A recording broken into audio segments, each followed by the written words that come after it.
திருக்குறளா? யார் படிப்பா? அது உலக பொதுமொழி ஆகுமா? உலகத்துக்கே வழிகாட்டுமா?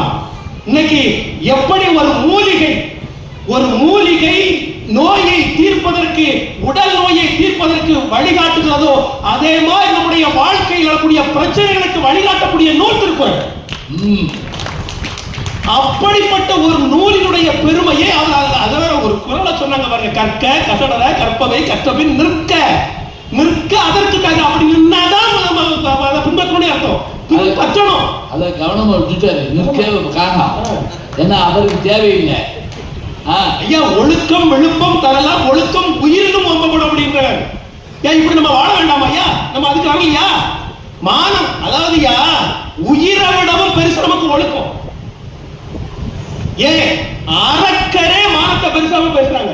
ராமாயணத்துல ராவணனை, அதாவது ராவணனுடைய தம்பி கும்பகர்ணனே சொல்றா ராமபிராட்ட, என்ன போர்ல கொஞ்சம் அடி வாங்கிட்டான், முகமெல்லாம் குறைபட்டு போச்சு.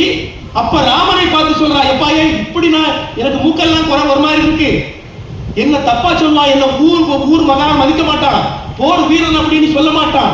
அதனால தயவு செய்து என்ன பண்ணு என் தலையை நீ கற்பனை தலையை அப்படியே துண்டிச்சு உடைய அம்பரால துண்டிச்சு கடலை கொண்டு போட்டு அப்படிங்கிறார் கும்பகர்ணன். மூக்கில்லா முகமென்று அமரர்களும் முனிவர்களும் நோக்காமை நின் கணையால் என் கழுத்தை நீக்குவாய், நீக்கிய பின் நெடுந்தலையை கருங்கடலில் போக்குவார், இதை இன்னை வேண்டுகின்ற பொருள் என்றான் அப்படின்னு சொல்லி ராமனிடத்துல கும்பகர்ணன் பதிவு பண்றான். அப்படின்னா எதிரிட்ட கேட்கிறாங்க.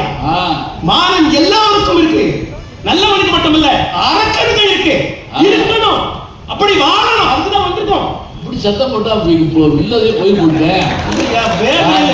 அடிவேலு மாதிரி பயந்துகிட்டே இருக்கேன். அவர் பாடிக்கிட்டு அப்படி பாருல வெடிச்சிட்டோம் அப்படின்னு. ஐயா, உண்மையிலே வேதனையா இருக்கு. என்னன்னா மகாத்மா காந்தியடிகள் லியோ டால்ஸ்டாய் அவர்களை பின்பற்றினார்.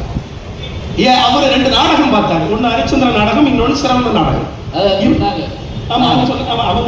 அவங்க மாற்றி சொன்னாங்க.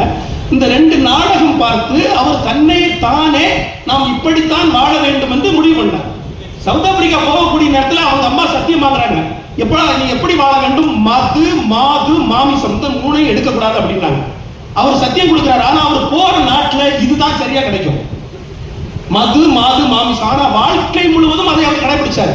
அவரு லியோ டால்ஸ்டாய் அவர்களை பின்பற்றினார். அவரை பின்பற்றி 2 பேர் நோபல் பரிசு வாங்கினாங்க. யாரு? மகாத்மா காந்தியடிகளை பின்பற்றி 2 பேர் நோபல் பரிசு வாங்கினார்கள். ஒரு